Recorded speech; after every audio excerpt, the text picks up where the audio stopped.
Hoje a palavra do Evangelho nos leva diretamente a uma pergunta. Afinal, quem é Jesus para você? Vamos um pouquinho meditar sobre isso no Evangelho de hoje?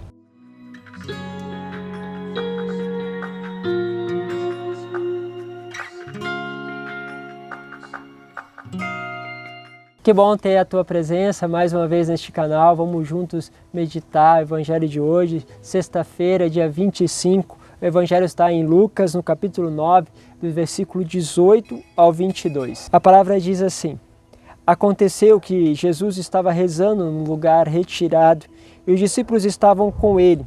Então Jesus perguntou-lhes: Quem diz o povo que eu sou?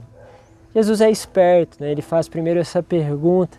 Geralmente, quando nós perguntamos algo fora de nós, é mais fácil de responder. Quando falamos assim, mas o que é Jesus para as pessoas? A gente tem uma certa facilidade de responder. Então Jesus deixa justamente essa pergunta para os discípulos: quem sou eu para o povo? E aí eles respondem. Uns dizem que é João Batista, outros que é Elias, mas outros acham que és algum dos antigos profetas que ressuscitou. Mas Jesus respondeu: E vós, quem dizeis que eu sou? Agora, entende? Ele passa agora a pergunta para o modo particular, direto.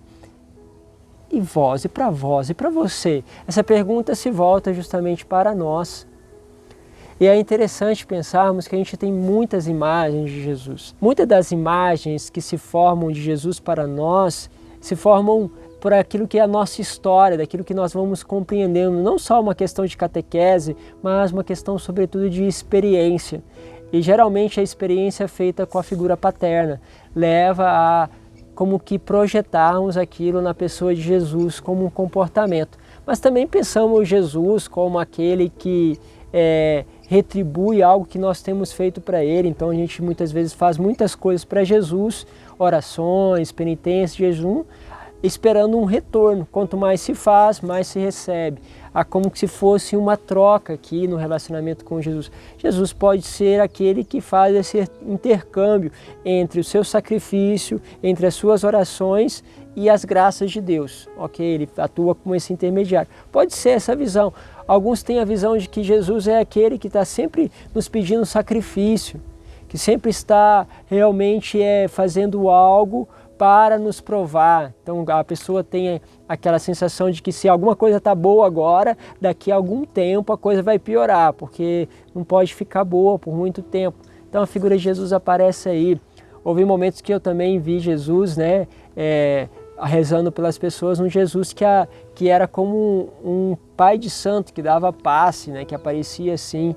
Outras vezes Jesus era aquele que abandona, porque na história daquela pessoa ela foi, por exemplo, violentada por um tio, violentada pelo pai. Então aquelas figuras eram alguém perto que de certa forma não se relaciona de forma pura com você.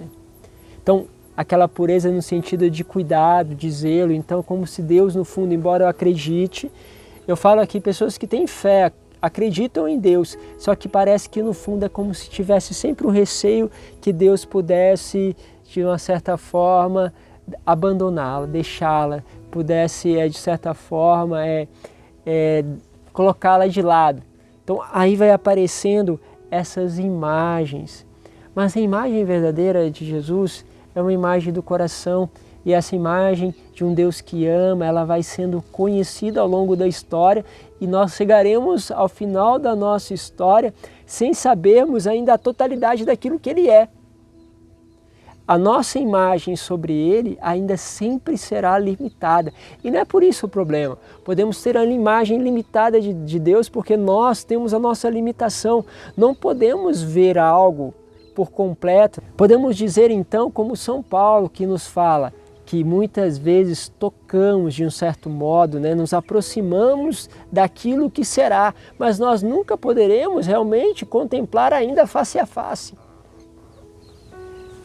Por isso, a nossa experiência com Deus vai ser sempre um relacionamento aí de descoberta. E aí nós precisamos descobrir cada vez mais algo maior da sua face misericordiosa, da sua face amorosa de Deus, deste cuidado, do dom que não pede nada em troca, mas dá-se profundamente. E o que vai fazendo a gente perder essas imagens falsas é quando nós então começamos a fazer experiência com a palavra na vida do dia a dia, e isso então vai como que tocando as falsas imagens que nós trazemos de Jesus. E ali, como aquela criança que vai aprendendo a conhecer, a deslumbrar-se com Deus, somos nós, cada dia. Vamos chegar ao momento que vamos dizer: Senhor, eu ainda não te conheço, sei muito pouco de ti, mas continuo a te amar como nunca tinha amado antes. O amor vai se ampliando, a realidade vai se construindo, e as imagens que nos afastavam de Deus agora vão sendo destruídas, e nossa proximidade em relação com Deus cada vez maior. E aí o sacrifício e o amor se tornam como uma coisa só, porque este Deus, Ele vem ao nosso encontro, Ele se revela quando Ele quer e como Ele quiser. Então nós vamos descobrindo tudo isso ao longo da história. O que você tem descoberto de Deus? O que você tem percebido na tua história que mostra uma falsa imagem da relação sua com Deus? Pode ser aí um princípio. Se talvez não te vier nada à mente, peça ao Senhor que possa te revelar. Você pode descobrir muitas coisas e pode crescer nessa espiritualidade. Deus os abençoe. Em nome do Pai, do Filho e do Espírito Santo. Amém.